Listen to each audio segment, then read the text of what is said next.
YouTubers, welcome back to my gardening channel called Garden Affair. Today I'm not really sure exactly what I'm going to do, but I have some things that might be fun to show you guys, so I'll bring you around and maybe show you some things that are happening in the garden.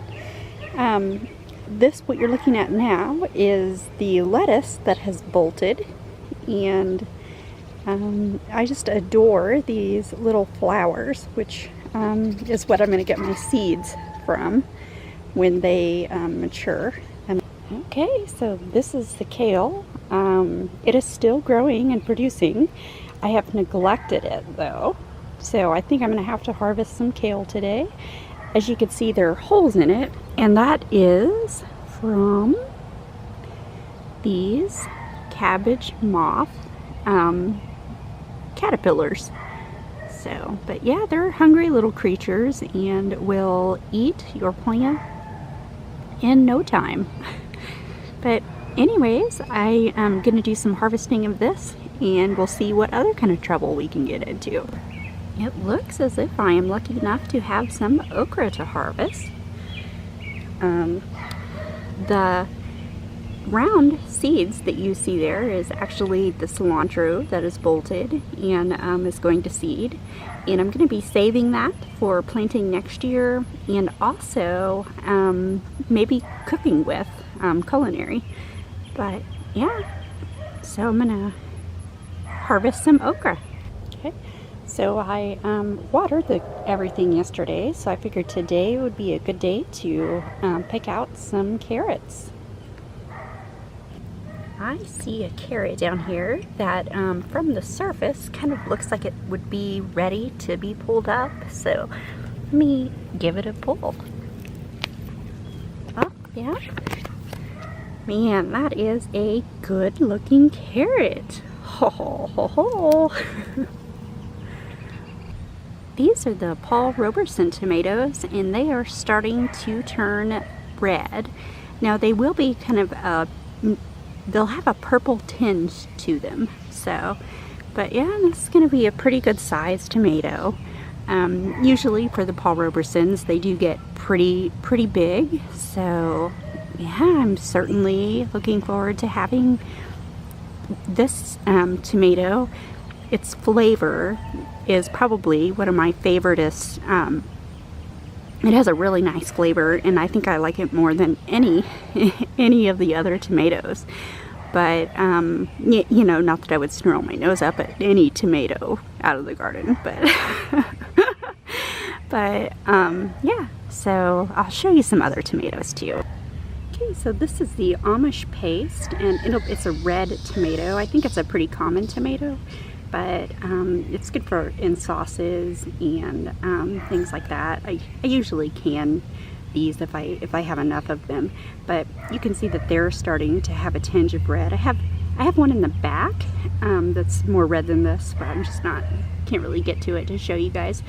I'm a bit disappointed with it because I'm not getting as many as I usually get every year.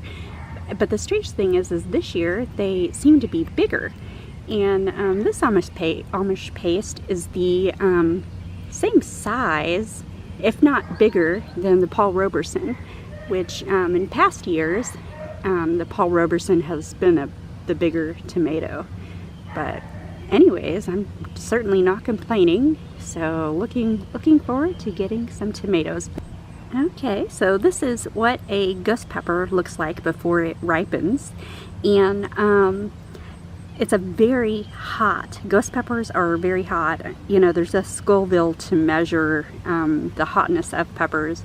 I know that this one is pretty close up to the top, and it's green right now, but it will turn a beautiful orange color when it's ripe, and I will certainly bring you guys along for that too. But it's really neat because of the skin on it is thin. It's pretty paper thin. Oh, you know, it's not like paper thin, but it's thin. There's not a lot of meat on it. But usually what we do is we dehydrate them, and then we can turn it into a powder. And we do all of this outside, of course, because if we did it on the inside, you'd probably die of of sneezing. But and I'm speaking from experience. But yeah, so that's what we usually do with this. And you know, because you can, with the powder, you can use it very sparingly. So, and with the powder too, you can kind of get an idea of the hotness. Some people, and it's been my experience, that peppers vary different in different hotnesses. Like one, even though it's the same plant and it's the same kind of pepper, sometimes one will be a lot hotter than the other pepper. So if you mix it up, you get a pretty even, you know, if you dehydrate it and turn it into a powder, you get pretty even heat out of it. But yeah, so this is the, there's a couple down there, and there's 3 it looks like. So, but yeah, we're going to be getting some peppers to use for cooking. How exciting! So these are the peppers that I planted in, I think it was like back in February, and started them indoors. And I called them mystery peppers because because I didn't label what I had planted, and not all of the pepper seeds came up from what I did plant, because most of them were really old seeds. But so I ended up, and you can tell when they start fruiting, the leaf of the jalapeno and the serrano look so similar, so it's kind of hard to tell until they start to fruit. But this is a serrano, because it's, you know, you can tell it's long and slender, and it's actually a lighter color, the fruit is, than what a jalapeno is. But the mystery peppers, I ended up with 2 jalapenos and 1 serrano pepper plant. So, and I had another pepper plant earlier in the year, but the birds picked at it way too much, and it didn't make it. But but yeah, so let's take a look at the jalapeno. Okay, so you can probably see the leaf shape on this too, which is, it looks really almost exactly the same as the serrano, so it's kind of hard to tell.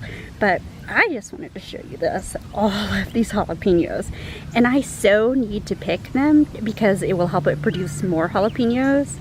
And I think what I'm gonna do is maybe do like a fermented kind of a pepper sauce with the jalapenos. I love the flavor and the heat of a jalapeno, so you know, maybe I'll try to like do a fermented jalapeno, or you know, or some jalapeno poppers. I don't know, but I certainly need to harvest them and use them because it's that time. So maybe I'll come up with a food, some kind of edible food. We also like putting them in salsa too. So you know, and I'm starting to get ripe tomatoes, so that might be a nice addition to some salsa. But I have, you know, a lot of jalapenos there, so plenty to go around. But anyways, we'll see. I'm gonna see what else I can get into. Okay guys, so this is what I ended up getting out of the garden today. I got about 4 beautiful carrots and 10 jalapenos and a lot of tomatoes, some kale, which is looking worse for the wear, but I'll kind of pick through it and pick out the best ones. Yeah, and a couple things of okra, which is down at the bottom. I buried them, but yeah, so this is it. Looking forward to, I'll probably just eat those carrots right away, wash them up and eat them, but so I'm gonna see if I can't do some fermenting. I think I have enough there for a mason jar full of jalapenos. But yeah, so looking forward to what I can do with those, and I appreciate you guys watching. Please like and subscribe, or don't like and subscribe. This is not a bag-a-thon. Thanks for watching. Bye.